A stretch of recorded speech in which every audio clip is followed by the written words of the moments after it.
Folks, it's Fernando doing a video for More Survivalists, and today I'd like to talk a little bit about answering some of the questions from my previous video where I explained that Mauricio Macri is the new president of Argentina.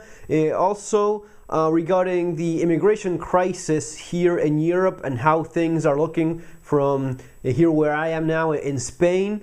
And basically that's it. First of all, regarding Mauricio Macri, you probably never heard of the guy, no idea what he's all about. Mauricio Macri is being described right now by the international media as a conservative center-right president. That's not exactly accurate. He would be considered that way in Argentina itself, in comparison to Cristina Kirchner, which was basically like a dictator communist from Venezuela. Mauricio Macri, from the perspective of the international community regarding, for example, the United States or Europe, he would be definitely more of a center type of guy. Conservative, maybe regarding his own personal views regarding things, which he in all honesty has never let get through to the way in which he handles whatever position he's been in. So I think that he's definitely a center technical type of guy. He basically goes looking for what works best for most people, what helps out the people he's representing, and sticks to that. He's a civil engineer. He's a very technical guy, very well educated, comes from a very wealthy family, and he started in Boca Juniors, which is a football club in Argentina, did a very good job there, won the elections. Mauricio Macri is a guy that's not coming from neither one of the two main political parties in Argentina. In Argentina, you have the Peronist party, which is you have Peronists and you have radicals. Think of it like the Democrats and Republicans, right? Mauricio Macri is neither one. Now, he got involved in politics after the 2001 economic collapse of Argentina, when everything went to hell and we were all looking at, we knew that politicians were to blame, we knew that someone was responsible for that mess, so he decided to do something about it, get involved in politics. At that time, everyone laughed about it, no one thought he'd get anywhere, and it was actually well known that at some point the president, Kirchner, told him that if he didn't like the way she was doing things, then he should create his own political party, run for president, win the elections, and do things his way. You know how irony sometimes works out, so you have to be very careful with your words, but that's what he ended up doing. He created a completely independent political party and in a few years won the election and is now president. As a civil engineer, he's very technical regarding how he tackles problems, surrounding himself basically with the best people he finds within those fields. And I at least think of him as seems to be a pretty honest guy, all things considered.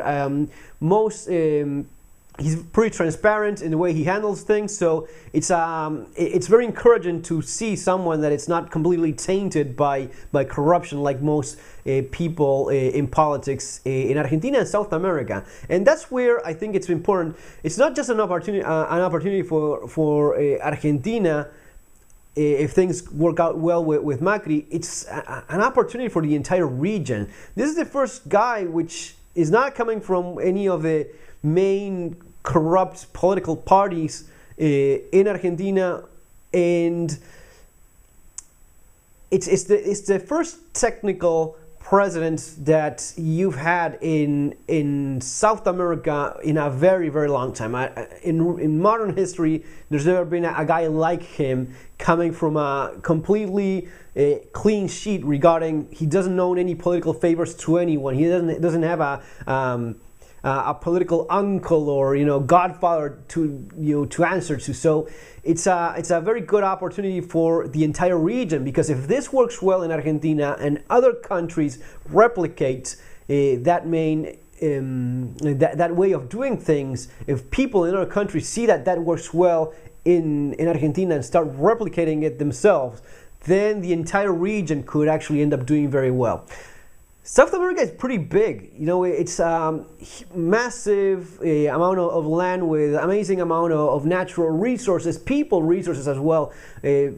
People from South America are very resourceful out of pure need, because it's a very challenging environment compared to developed countries. So natural resources, human resources as well, a lot of good things that could come out of there if handled properly, which Macri supposedly is going to be end up doing. Regarding some of the questions that I had here in the previous video, first one, this is from Pedro Uriarte. I thought your next vid was going to be about what's going on in Europe. Looking forward to check your point of view regarding that. Thanks. Yes, my point of view regarding the immigration crisis, I think that the mainstream media is influencing very strongly people's opinion. I mean, they clearly have an agenda. Whatever it is that you watch, that is mainstream media, CNN, Fox, any of the main news channels that you have in Europe and in the United States, they clearly have an agenda either way. I mean, I try to watch everything, but you can actually tell who owns and who's in charge of each one of the media outlets and what they're all about. They clearly have their own. They're basically biased in terms of who owns that corporation, and it's not always in the best interest of people. Basically, right now, it's being portrayed as Europe being a huge, massive mess, basically anarchy all over, and just overrun by Syrian immigrants that are just destroying the continent. I just don't see that. I know that it's a huge problem. I know that it's a humane crisis of great magnitude that needs to be addressed. But I also see that there's a lot of portraying these people as something that they are not. I mean, at the end of the day, they are people, and they come in all kinds, like everyone else does. So do you have, a terrorist infiltrated, and you have it just like you have criminals in Mad Men, and you have bad people from all walks of life of pretty much any country that you have. Now, to basically paint all immigrants coming from Middle East as terrorists, I've seen some folks, that this is a Muslim invasion. Are they mostly Muslim? I don't know. I see these folks. I mean, I'm right now in Spain. I'm in south of Spain. There's a respectable amount of Muslims walking around. I don't know. Most of them stick to whatever business they have. They just keep on with their lives.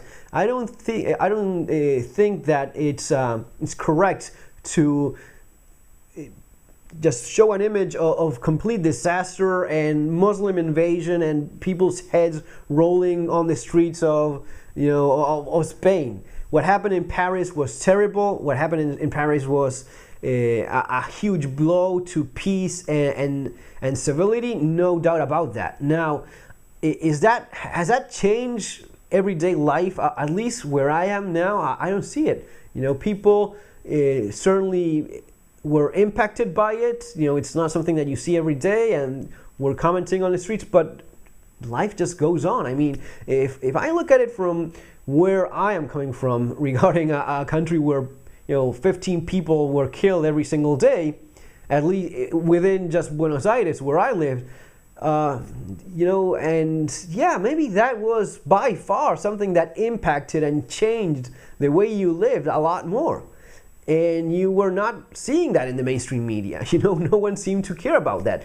So why is it that all of a sudden there's this, and especially with the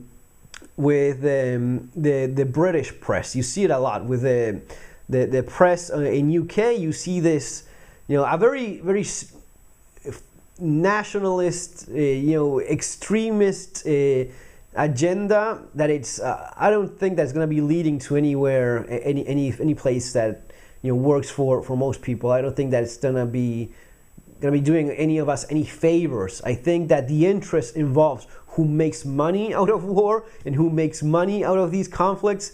That's where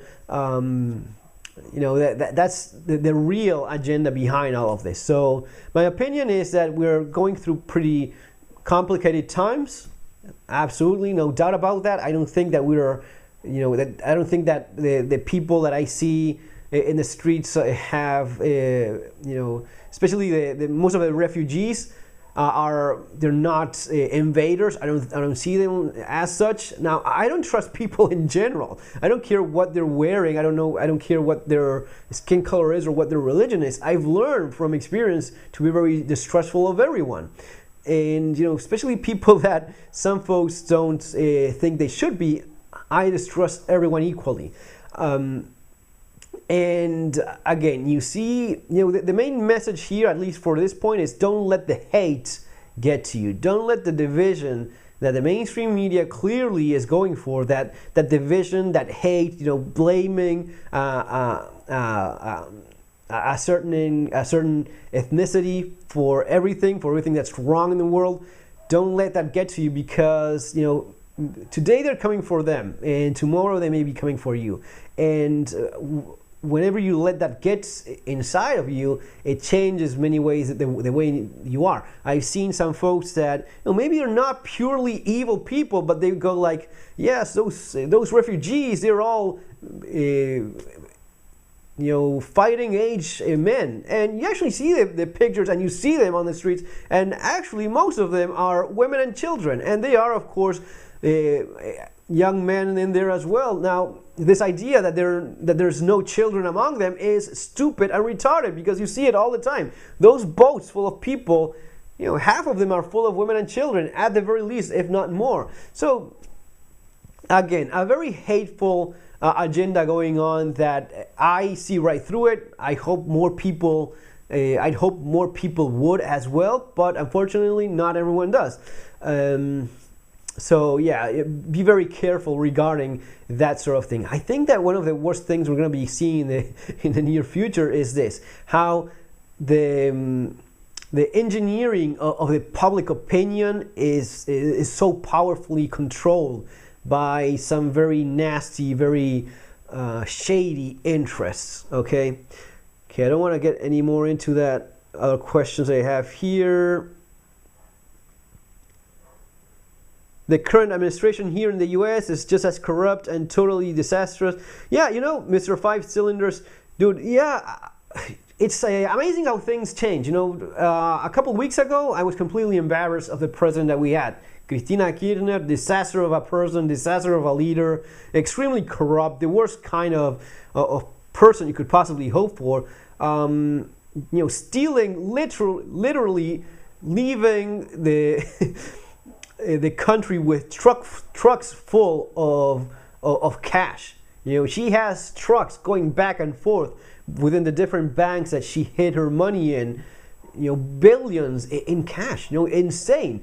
And one of the things that we know about Nestor Kirchner, her husband, and herself as well, they loved cash. And this isn't something that was just said. There's actually a small video out there, some footage of Nestor Kirchner shoving his pockets full of stacks of dollars. The guy's like, and the greed in his face, and he's saying like, I love this, and he fills his pockets of his jacket and his pants with stacks of money.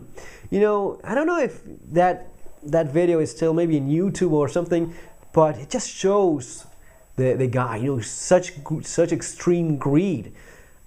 I like money like anyone else, right? But when greed and love for money basically overrules everything else that's good about people, then you have something very dangerous going on. Then you have something very evil going on. That's what you have with very corrupt politicians like the Kirchners, both of them. Hopefully that's a change. Now all of a sudden we have a guy that you're finally proud of, the guy that you have as a president, Mauricio Macri. He's a very transparent, how do you someone that's proficient, a professional. Finally, someone that has an education and went to college, got a degree, and knows what he's doing. Finally, someone that is professional at what he does, someone that's good and is not looking to put friends in position of power, but just the right people, the most capable people, as he says himself several times, putting the most capable people, besides whatever politics they personally have or opinions they have, in the right position, and making that group of leaders within each sector so as to run things as they should. So right now maybe you have a president that you're not so happy with Obama. The sad thing, guys, those of you folks in the US, now you're looking at Trump or Hillary Clinton as your president. That sucks, you know, that's super. But the message would be, having been in that position for 12 years, don't lose hope. There's always hope. Just don't give up. Try to get the right people in place. Support the right people. Spread the message even within your circle. You know, the people around you, your family, friends, the people you interact with. Don't be shy about talking regarding these things and expressing your opinion. The more people out there that speak their mind and honestly try to do the right thing, the better we'll all eventually get. But there's always hope. Even if you have to, you know, take Hillary Clinton or Trump for 1 term, 2 terms, yeah, that would be a disaster. I wouldn't be lying, you know. It would be awfully bad, no doubt. But, you know, you just have to keep, you know, carry on. What else can you do? Prepare as best as you possibly can, you know. The kind of things that I address in this video, in my website, you know, those things will certainly come in handy when getting through the next few years, if you have that kind of leadership. When I questioned Nisman's death, yeah, Nisman's death, you know, it was clearly killed by the government. There's no doubt there. The guy was going to be testifying and you know, denouncing the president the following day. The night before, he shows up with a bullet in his head. We all know what happened there. And man, there are many others that have been suicided, as we say in Argentina, or just straight out killed.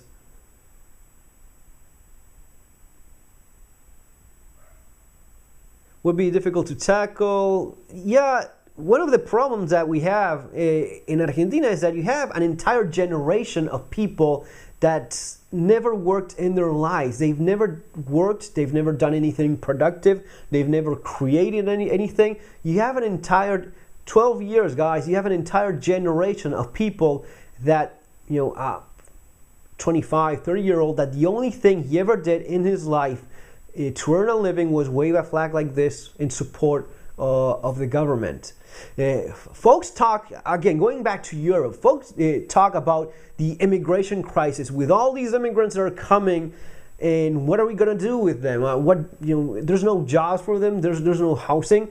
Immigrants escaping a war-torn country are people that many of them are actually professionals. Many of them have a profession. Many of them, you know, most of them had a way of earning a living in some way or another. I know a Syrian refugee that is a freaking doctor. That guy, that lady actually should be capable of finding some other job. There's, folks, an immigrant is not, you know, it's not just a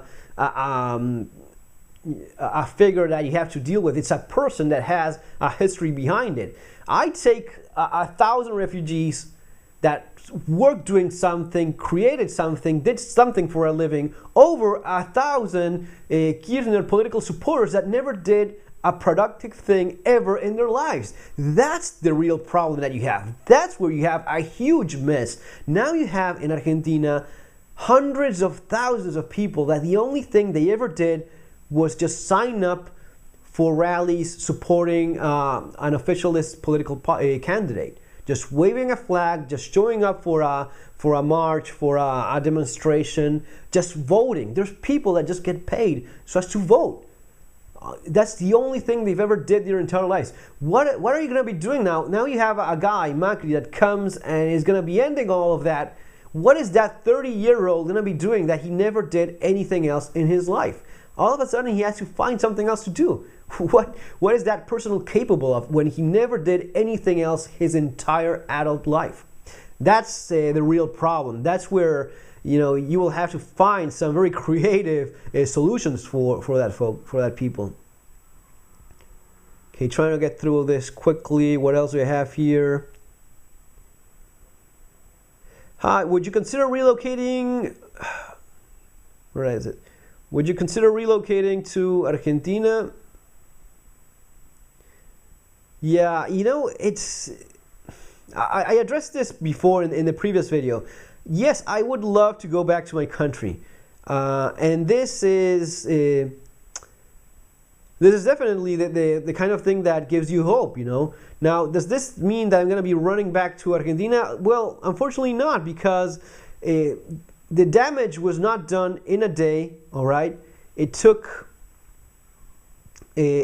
many years to destroy the country in the way it has been destroyed. It's going to be taking many years to rebuild it again. So I said in the previous video, Macri won. I'm extremely happy for that, but I'm not going to be moving back to Argentina anytime soon. I know perfectly well there's going to be at least 5, maybe even 10 years, considering that everything works okay, that nothing happens to Macri, and he actually does the things that he promised he would be doing, and doesn't turn out to be something that he didn't seem to be, and everything works out well. Even in that case, 5-10 years at least so as to see a real change. You need an entire new generation of people, and you don't stop the kind of problems that you have in Argentina just in a few days or even in a couple years. What I moved to, the question here was, hi, would you consider relocating in Argentina now and not in Buenos Aires? Well, Buenos Aires would actually be the place where I would go. You know, I wouldn't go probably, if I have to move back today to Argentina, I'd go to Buenos Aires. If I move back to Argentina in 5 years from now, when I see things, really improving and a future for myself and my family in Argentina, I would go to Buenos Aires, because that's the place where I know things. Guys, you have to realize this. Argentina is a pretty big country. It's like the 7th largest country on the planet. It's not overly populated, all right? So it's actually pretty depopulated. It's mostly concentrated in Buenos Aires. Now, for folks maybe in Europe, used to small countries, keep in mind that the province of Buenos Aires alone is about the size of some of the European countries that you have. So it's a pretty big country, and the further away you get from Buenos Aires, the less things you have. A small little town in Buenos Aires, a small town in Argentina in the Andes would mean that you don't have any running water, you don't have any sewer, you probably don't even have electricity, let alone internet. You don't have, and I actually do need internet for a living. So in small towns in Argentina, there's very little to go for. I lived in a small town in Ireland. It's not the same thing. In a small town in Ireland, you have all the services that you guys take for granted. In a small town in Argentina, you don't. The further away you get from the main population areas, the worse it actually gets. And not in a good way, not having any sewers, any running water. And some of you guys in the United States probably think, I don't have any of that, and I have, but you have another kind of grid, of system where you can actually supply those yourself, or there's other solutions. There's very little of that in most of South America and in Argentina. The alternative power, the alternative, in a place like Argentina, I wouldn't like to be without a water grid, because I know that if you have your own pump for water, if something happens to the pump and there's a problem with the economy or whatnot, and importations stop like it happened before, and it's actually happening right now still, all those things you just take for granted in places like the United States or Europe, but in places like Argentina, you do not have them. So third world is one thing, developed countries is another completely different. So yes, I would actually be going to Buenos Aires. Where in Buenos Aires, maybe one of those gated communities, something like that, something safe, some good place that I like, but definitely not some little town or some place in the Andes. I've been to the Andes, and as beautiful as it is, but in a town near the Andes, no. I mean, I've been to small towns in the Andes. I've been to the Andes several times. It's beautiful, but it's definitely not the place where you want to be living. There's just too much that you simply do not have, and maybe you're used to having it in more developed countries. In Argentina, you will definitely be missing all of that. So yeah, folks, if you want to learn more about my take on things and my experience dealing with the mess of the economic collapse in Argentina, my book, The Modern Survival Manual, Surviving the Economic Collapse. If you want to have my take on where you're better off, no matter where it is you are, but the strategy in general of where to live, and where that actually works in a worst case scenario, Bug It Out and Relocating, my second book, where basically I give my take on different approaches to tackling where specifically you're better off. Guys, it's gonna be all for now. Remember to subscribe. Take care. See you on the next video.